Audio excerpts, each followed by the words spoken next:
Darren Harris. My mother named me Darren Harris.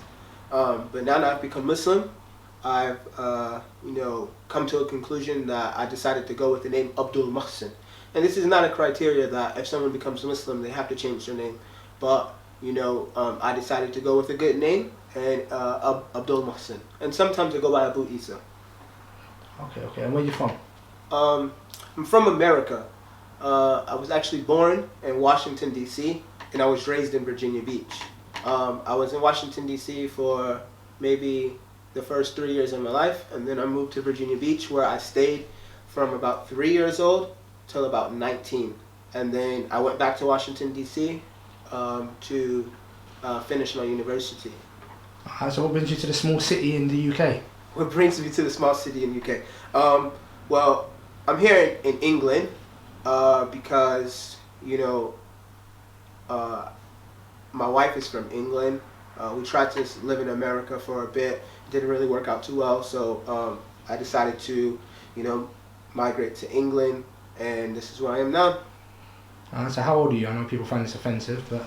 Yeah, no, I don't find it offensive at all. Some people say I look young, but I'm actually 28 years old, and I should be, inshallah, I should be 29 in 1 month.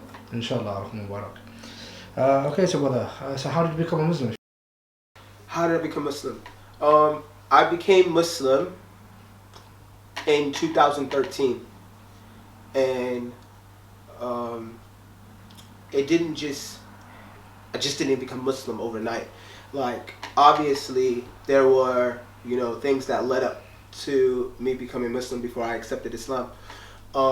Back in 2010, I actually had friends online who were Muslim. Some friends from Turkey, some friends from Sweden, and, I would talk to people online and things like that. But, the real guidance started to come to me when I had moved to Washington, D.C. I was living in Arlington. Actually, I was living in Arlington. Like, I would go to the food truck, and the person at the food truck, they would be Muslim. There would be a Muslim lady at the food truck. I would go to the bank, and my banker was a Muslim. In my class, there was Muslims, So they're not a day-to-day life with it was. I was interacting with Muslims. So, and at that point, I was actually attending church because my auntie, her daughter passed away, my cousin. She passed away in Washington, D.C. by way of a murder back in 2008. So her mother reached out to me and said, do you want to come to church? Because I had just started university, and she was like, do you want to come to church? And at that, I was never one to go to church. Like, I would only go to church for on like Easter. Like, there's a lot of Christians like back in America who just go to church on Easter, or sometimes they go to church on like Christmas and things like that. So she asked me if I want to go to church, and I was just like, do I want to go to church? And to me, I felt bad. I was like, yo, if I say no to my aunt and her daughter died, like, she don't have no one, she doesn't have a husband, she's on her own, like, I'll be a bad person. So I was like, yeah, I'll go with her. So when I went to her, I went to a non-dimensional Christian church. It was non-dimensional. There was no methodology or anything. Everyone would go, and I went. I remember the first time the guy was like, who wants to give their life to Jesus? Now, what they tell you to do in the church, they say, bend your head down, bend your head down. Like, they say, go like this. And then he says, like, while everyone's head is down, he's saying out, the pastor's saying out, I see one over there. Oh, you accept Jesus. I see one over there. You accept Jesus. I see one over there. You accept Jesus. So then I was just like, you get me? So in my head, I'm like, yo, I'm in here. If I don't raise my hand, this guy's going to think like, like, this guy's a bad guy. I was like, I didn't have money to put in the bucket either. So you get me? So I was just like, to raise my hand, but then I was like, nah. So I like kind of like fake put it up, but didn't really put it up. And this man was like, oh, I see you over there in the back and this and that. So I was like, all right. But then this is how I know that he technically really probably didn't see me, is that he was like, anyone who rose their hand, go outside, they have gifts for you. So now this is like kind of like the true, if you're going to go out there and like go outside of the congregation and actually like, you know what I mean, give them your name and tell them that you rose your hand and all that other stuff. So obviously my auntie, she took me over there, and I got a book and stuff, and I went back to university, and I thought I was on some path or something.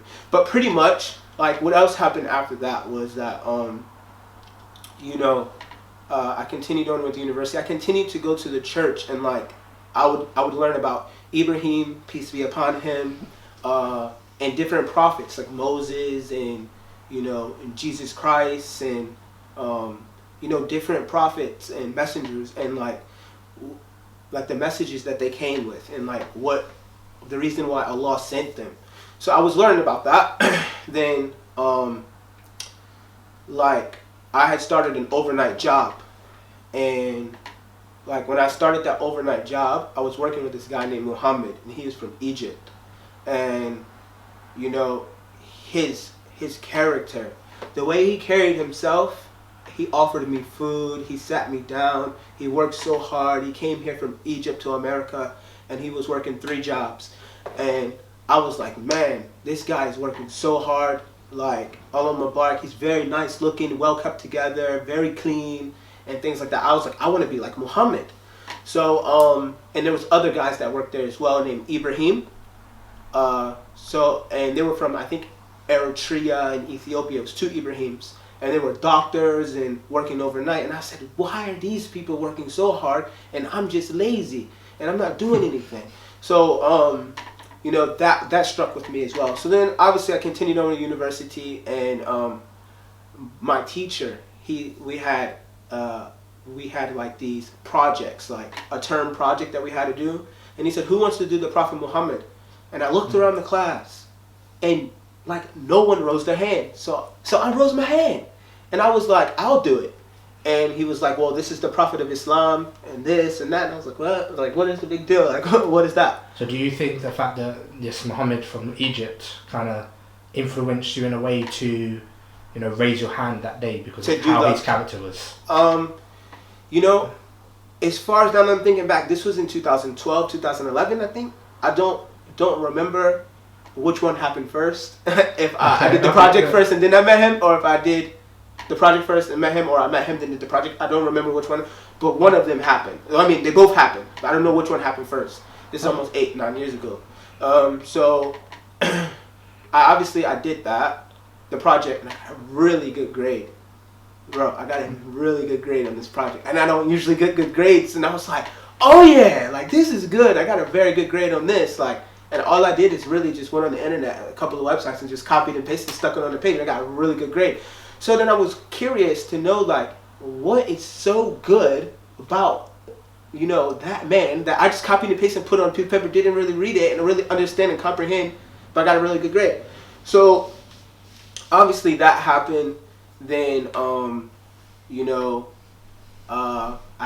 was really going through a lot of stuff in my life, and a lot of things happened, and I stopped going to the church. Actually, first I got baptized, and it didn't change my life. I got baptized, it didn't change my life, and I was like, yo, what is going on? Like, what am I going to do that I need to change my life? I was like, this isn't working, that isn't working, this medication isn't working, the church isn't working. What can I do to change my life? So I had met this individual at my university, another person at the university, and this person said, you have faith. And I said, huh? What do you mean I have faith? It's like you have faith, like you believe. And I was like, okay. It was like, I want to give you a book, and it was actually this book here. This book here. I don't know if you can zoom in and get it. It's called Arkan Islam wal Iman. Can you zoom in on that? Can you see that? Yeah, we can see it. Yeah. It's called Arkan Islam wal Iman. The pillars of Islam and Iman. Now, let's go back to the interview. So, I was given this book by, this individual at my university, and they said, you have faith, and they gave me this book, and they said, read it. Now, at that moment in my life, I was going to a psychiatrist because from the age of 7, they said I had ADHD. I had ADHD, learning disability. I was always in, slower classes, and I couldn't read or write. So I didn't know what I was doing in university. I really just wanted to be an actor. but like obviously, this individual said I had faith and that I should read this book. So I thought before Islam, I can't read or write without taking Adderall and Xanax. So what did I do? I grabbed a cup of coffee and a Xanax. I took the Xanax and I drank the coffee. And I picked up this book. And it was early, maybe 5 o'clock in the morning. 5 in the morning. I was sitting in my grandmother's bed. So I started to read. And to the best of my knowledge, I read the introduction. I read about Tawheed and the factors which nullify faith in Islam. So I read about Tawheed and what nullifies someone's faith, their iman, and their Islam. Now I'm going to get to how I became Muslim. So how I became Muslim was that obviously this individual gave me the book, right? And my life started with just so much stuff going on. Like I was in short films. I was about to graduate. There was just so much going on. I stopped going to the church. Friends were leaving away from me, and I was like thinking I want to get more tattoos and all this. So then, so this was a really bad time in your life. Clearly. Yeah, it's really wild. It was really, really wild, and I was always scared to know what happened if I died. I went to go see my grandfather, and he lives about 2.5, 3 hours away. Now my dad's father, me and him were never really close growing up. I had only met him when I think I turned 19 or 20, 18, 19 or 20, one of those. So then this was like my second or third time meeting him. And I had went to him and I was speaking to him and he sat me down and he said, you need to know who you are. That a lot of people now they're lost. They're just worrying about Michael Jordan's shoes, about getting drunk and high, and fashion and what's the latest trend, and all of these things. That you need to really know who you are and not be a slave unto the world. You need to know who you are and not be a slave to the world. And he said, and you need to read and things like that. So I was like, okay. So he sat me down and he made me watch these videos, and these videos were about like Africans and like where they really come from, and how that Jesus Christ, the picture of Jesus Christ is not your Lord. Like the picture of the blonde and blue hair person is not your Lord. So I was like, oh, so if Jesus isn't, like that's Islam is saying this in the book, and this Jesus not like this is it. Like, yo, that is not right. So I got up, I went across the street to the it's called the University of Maryland, Shady Grove campus. I went to the University of Maryland, Shady Grove campus, and I knew upstairs they had computers, Mac computers. So I went upstairs on the Mac computer and I typed like Islam or mosque or something, and I got on the bus. Then I got on the train. I got on the bus. I drove the bus. I didn't drive the bus. I got on the bus. I went to the train station. Took the train all the way into Washington, D.C. from Maryland. I got off the train. I had my longboard. I get on my longboard. I ride all the way down Embassy Road, right? And passing all the embassies. And then I finally get to this Islamic Center of Washington. As I get there, the call of prayer is being called. And this is how it sounds. It's like, Allahu Akbar, Allahu Akbar. And I entered when that was happening. I entered into my skateboard as that was being called. Then this tall guy, very, very, very, very tall guy named Musa, he comes and he goes like, what are you doing here? Can I help you? And I was like, oh, I'm here to do wudu. And he was like, what do you mean? I was like, I'm here to do wudu. He was like, oh, then come on. Because now the prayer's been called. Now, anyone who has any understanding of Islam, they know once the prayer is called, right? That is the call to prayer. You go to establish the prayer. Then you have to be in purification before you can pray. So I went and I was actually saying the right stuff. So he was like, okay. He takes me into the wudu area. And he was like, how do you do it? So obviously I knew a little bit. So I was like washing my hands and stuff and doing that. He's like, no, this is how you do it. So I did it. I did wudu the way he told me to do it. And he said, do you want to pray? And I said, pray? Of course I want to pray. Like, why wouldn't I want to pray? Like, and I didn't understand.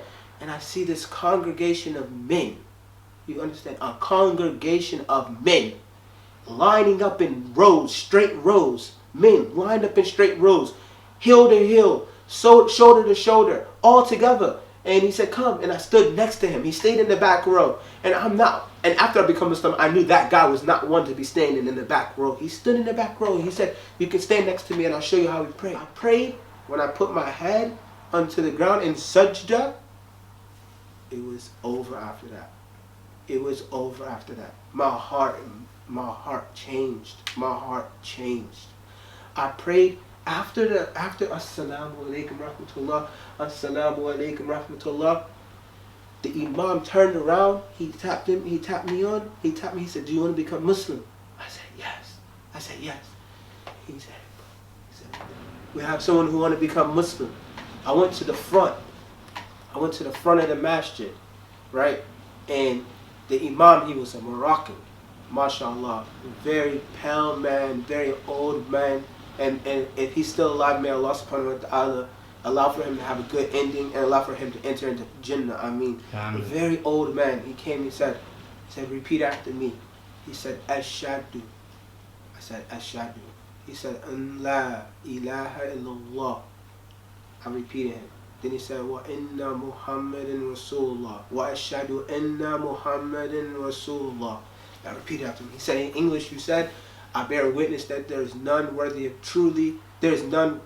of worship and truth except Allah, with no partners. And I bear witness that Muhammad sallallahu alaihi wasallam is the slave and final messenger of Allah.